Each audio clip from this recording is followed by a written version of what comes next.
into my Methods in Minutes discussion board posting, where today I'm obviously going to be talking about the methods involved in my research. So for part one, we are going over population. So for population, I have D1 recreational club sport student athletes at UCLA.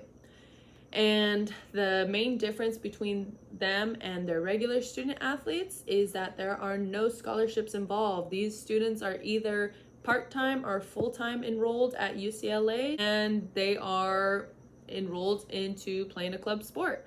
And there are an estimated 50 sports right now at UCLA Club.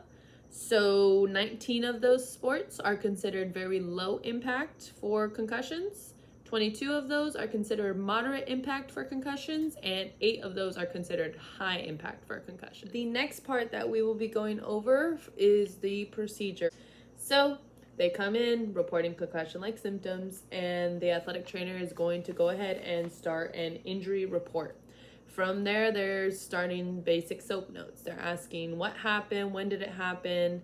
So once they suspect an actual concussion for their objective, they go into the SCAT-5, and the athlete's information has been covered because of HIPAA.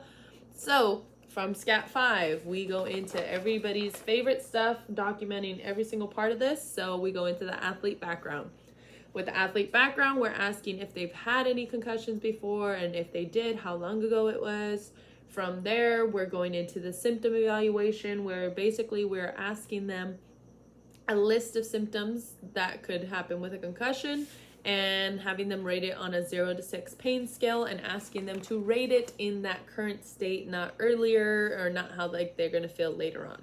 From there, we get into the cognitive screening. From there, we go into orientation, asking them today's date, today's day of the week, year, time, all that good stuff, just making sure they have basic awareness. From there, we go into immediate memory, which is everyone's favorite, where we're going into memorizing words. So the clinician is going to give them a set of words, and they're going to repeat that back to them, and they will circle whether or not they missed any, or if they got it perfect. They make sure to write those scores as well, because those scores will be used later on to distinguish and diagnose if there is a concussion. From there, we go into concentration, where they are going into the digits that are said backwards. So that is everybody's favorite, obviously.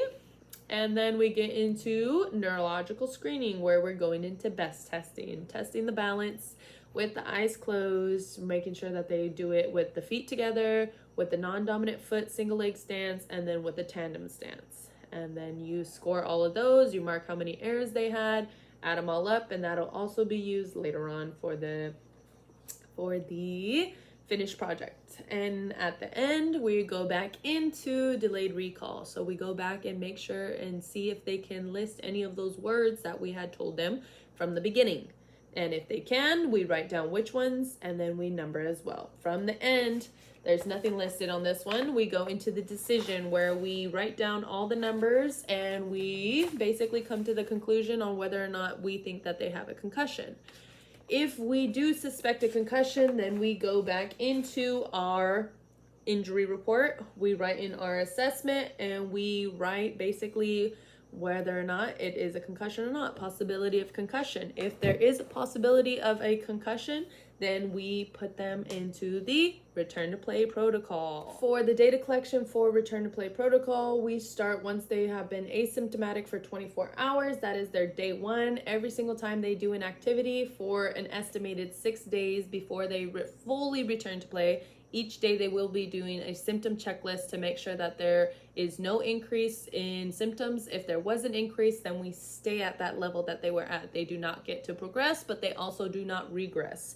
So it is a regression going based off how the athlete feels and getting them back in the safest way possible. As far as the statistical analysis go, that one's still up in the air, unfortunately. The only thing that I really know right now is that it is going to involve hopefully 3 different t-tests going over 3 different categories. And I know one of those categories will be return to play protocol, on how long from once they were diagnosed with a concussion to when they were fully returned to play.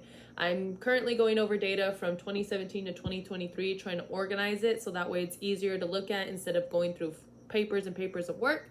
So that is the current state of this statistical analysis.